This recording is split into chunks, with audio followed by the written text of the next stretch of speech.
Let me tell you something, and I want you to hear me clearly. You are not in that struggle by accident.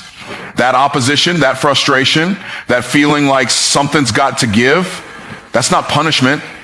That's preparation. See, when God is getting ready to take you into something major, I'm talking about a breakthrough so big, it will not only bless you, it'll bless generations that come after you. He doesn't start by showing you the promise. He starts by shaping your character. The first sign that God is preparing you for a breakthrough is pressure. Pressure is preparation, not punishment. This truth often gets overlooked because in the middle of life's crushing moments, it's easy to misinterpret what's happening to us.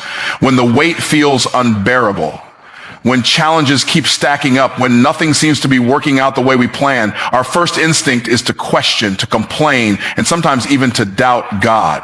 But what we fail to see is that pressure is one of God's most powerful tools for transformation. It's the process he uses not to destroy us, but to develop us. Imagine this. No one looks at a lump of coal and sees a diamond. But under intense pressure and over time, that coal is transformed into one of the most valuable materials on earth. That transformation doesn't happen overnight. It doesn't happen without heat. It doesn't happen without stress. The same thing applies to you. You're not being crushed because you're weak. You're being pressed because there's greatness inside you that only pressure can bring out. Pressure comes in many forms. It might show up as financial hardship, strained relationships, or the overwhelming demands of trying to balance your personal dreams with your daily responsibilities. It might be that season when nothing seems to move forward, even though you're doing all the right things. But here's the key. God allows pressure because he's pulling something out of you that you didn't even know was in there. Potential doesn't get revealed in the calm. It gets revealed in the chaos. Comfort never called out a champion. It's pressure that activates power. There's a principle at work here, and it's this. Preparation always precedes promotion. God never elevates without equipping. And the equipping doesn't happen in the spotlight. It happens in the shadows. It's during the hard seasons, the hidden seasons, the ones nobody claps for. That's where the real work gets done. That's where your character gets built. That's where your resilience is forged. That's where your faith stops being a concept and becomes a Pressure reveals what's real. You don't really know what you believe until you've had to stand on that belief with everything shaking around you. You don't really know your own strength until you've had to keep going when quitting seemed like the only option.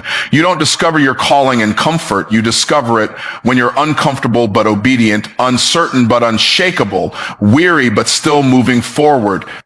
One of the biggest mistakes people make is trying to pray away the very pressure that's meant to prepare them. We ask God to remove the challenge, but God knows the challenge is what's building the capacity for the blessing we've been asking for. You say you want to lead a movement, but can you handle the pressure of criticism? You say you want financial overflow, but can you manage the pressure of discipline? You say you want purpose, but can you withstand the pressure of walking by faith and not by sight? Don't despise the pressure. It's not a sign that God has abandoned you. It's often the clearest evidence that he's near, because God only presses what he plans to use. He only breaks what he intends to bless. That pressure isn't a punishment. It's a setup. It's a sacred process designed to strip away what's not needed and strengthen what is. It's where weak things become strong and hidden things become visible. It's where dreams are refined and destiny takes shape. When God gets ready to do something major in your life, he doesn't start with the result. He starts with the root. He doesn't build from the top down. He builds from the foundation up. And the foundation always begins with pressure. Closed doors are divine redirection. Most people see a closed door as rejection, as failure, or as the end of an opportunity. But what we often fail to recognize is that in the kingdom of God, a closed door is not the end of something. It's the beginning of something better. When God shuts a door, he's not being cruel and he's not ignoring your prayers. He's being intentional. He's steering you away from what looks good to your eyes, but could be dangerous to your destiny. We live in a world that idolizes access. If a door opens, we assume it must be from God. If it closes, we assume it must be the enemy. But God is not obligated to endorse every opportunity we think we deserve. Sometimes he will close doors, not because you did something wrong, but because he knows what's on the other side is not aligned with the purpose he placed in you. And because he loves you too much to let you settle, he'll shut it down before you ever get a chance to walk through it. It's easy to get discouraged when it seems like everything you're trying to do keeps hitting a wall. You apply for the job and don't get it. You pursue the relationship and it falls apart. You pitch the idea and nobody's interested. You try to make the move and every door you knock on stays closed. But what if that closed door was divine protection? What if it was God saying, not this way, because he has a path that doesn't just lead to success, but leads to legacy? You see, when God closes a door, he doesn't owe us an explanation. He operates from a level of wisdom we can't even begin to comprehend. He sees the whole picture while we're still looking at one piece of the puzzle. You might think you missed your moment, but from God's perspective, he's just removing the obstacles that would have derailed you. A closed door in the natural often means an open path in the spiritual. Sometimes the door has to close so your dependence on God opens up. If every door stayed open, we would rely on our own strength, our own intellect, our own connections. But when things don't work out the way we planned, that's when our prayers get real.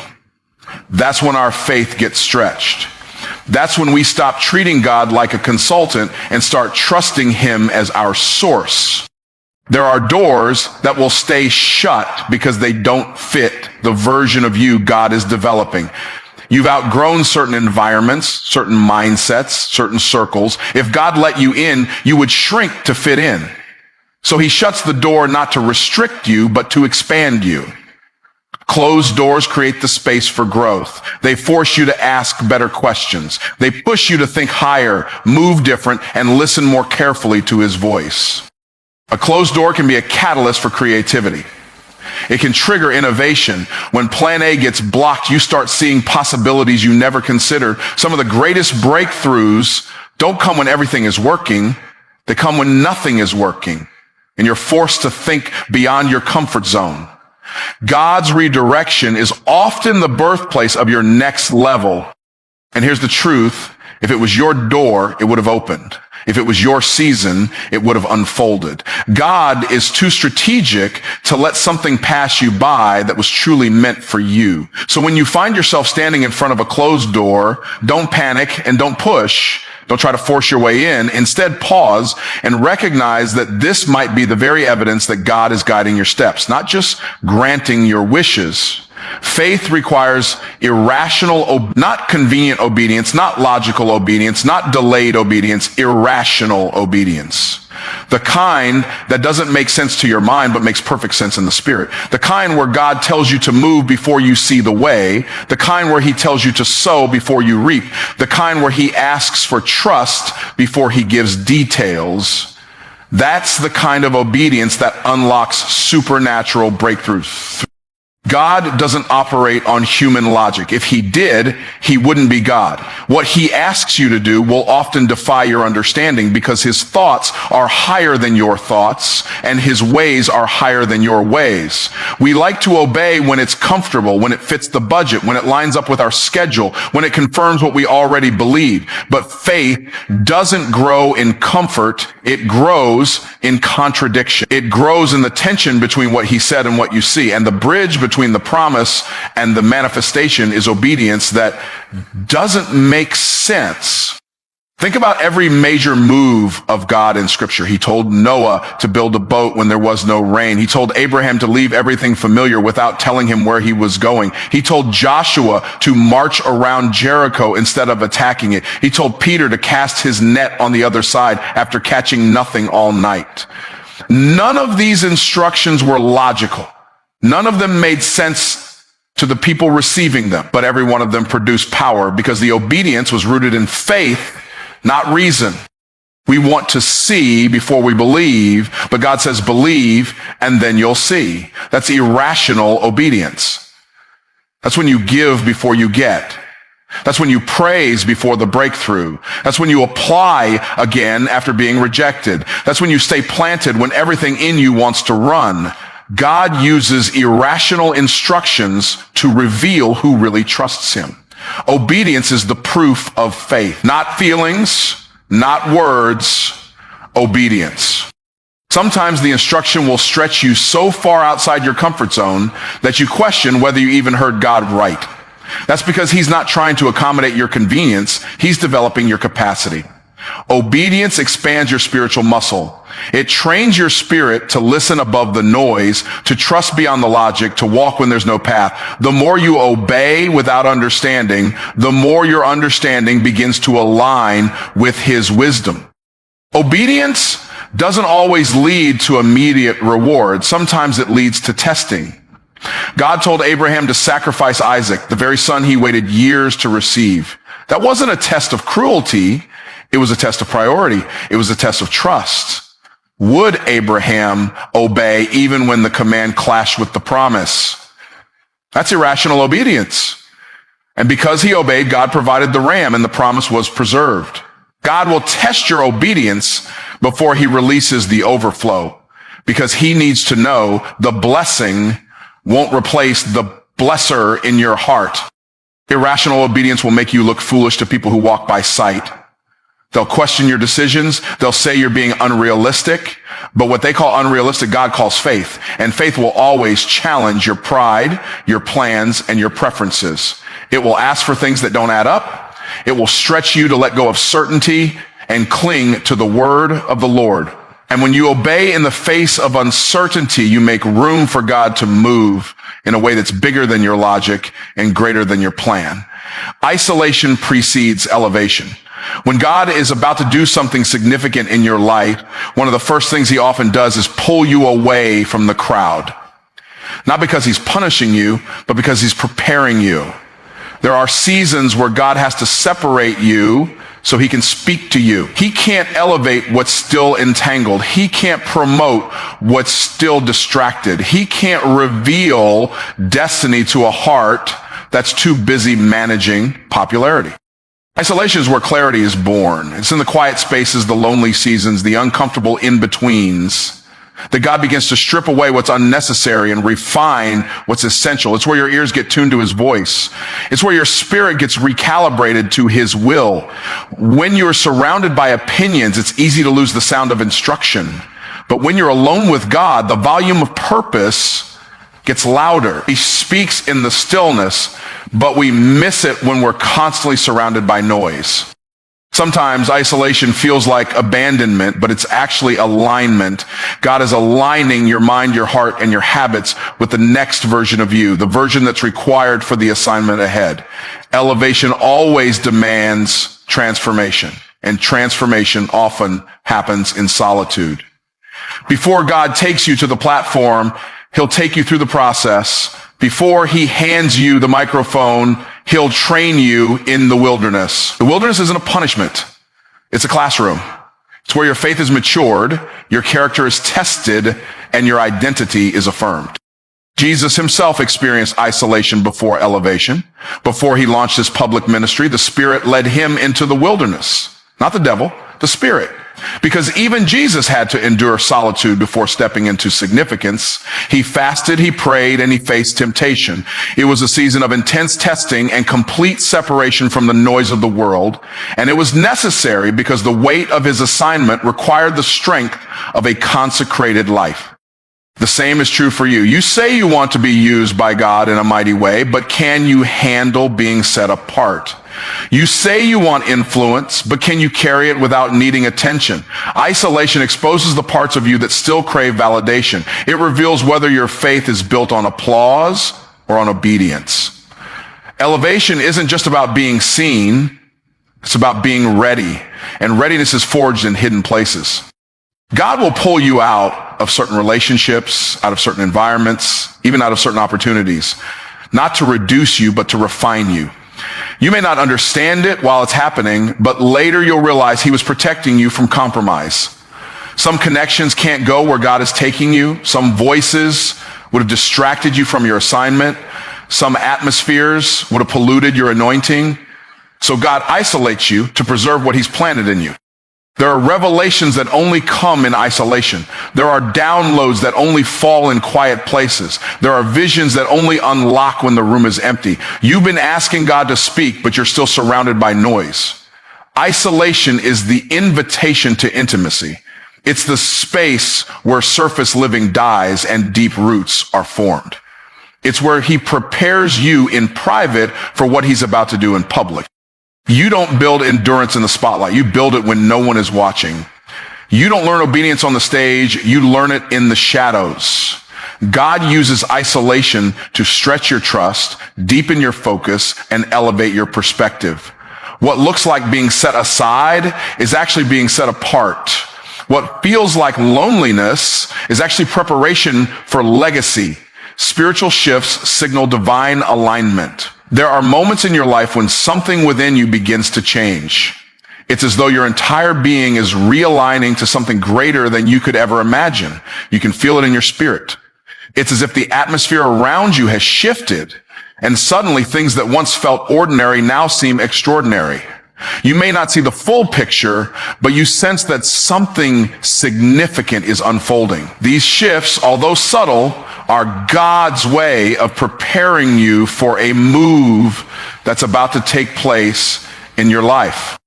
When God begins to spiritually shift your life, he often starts by rearranging your inner world. He changes your desires, your priorities, your mindset, and your motivations. You might notice that the things you used to enjoy no longer satisfy you. The things you thought were important now seem trivial. What once brought you comfort now feels like stagnation. This internal shift is God's way of refining your character and aligning your heart with his purpose. It's as if he's saying, I'm pulling you out of your comfort zone because I've got something bigger for you. I need you to step into this next season fully equipped. And that means recalibrating the very core of who you are. These shifts often come when you least expect them, and they may feel uncomfortable at first. You may not fully understand why you're being led in a new direction, why relationships are changing, or why doors that used to be open are now closing. But in these moments, it's important to trust that God knows exactly what he's doing. He is not randomly shifting your circumstances. He's aligning everything to fit his divine plan. He's setting you up for the future he's already prepared for you. When God aligns you, he doesn't just move you physically, he moves you spiritually. It's like recalibrating a compass to ensure you're pointed in the right direction. Without this realignment, you might find yourself chasing things that lead to dead ends, pursuing dreams that aren't meant for you, or wasting time in seasons that were never intended for your growth. But once he shifts you, you'll find that doors start to open, opportunities begin to manifest, and the way ahead becomes clear. The path won't always be easy, but it will always be right. A spiritual shift can feel like a transition, a period of waiting, stretching, and growth. But it's during this time that God prepares you for greater things. You may feel as though you're being tested, stretched beyond what you think you can handle. You might wonder why things aren't happening the way you imagined they would. But remember, these shifts are not meant to break you. They are meant to mold you into the person capable of handling what's coming next. The capacity God is building in you now will enable you to carry the weight of the blessing he's about to give you. It's during these shifts that you experience growth that can't be measured by human standards, but only by divine standards. Spiritual shifts also bring clarity. When God realigns you, he removes confusion and replaces it with a clear sense of direction. You may begin to see your life's purpose in a new light. What once felt like a series of random events starts to make sense as you look back and see how everything was part of a larger plan.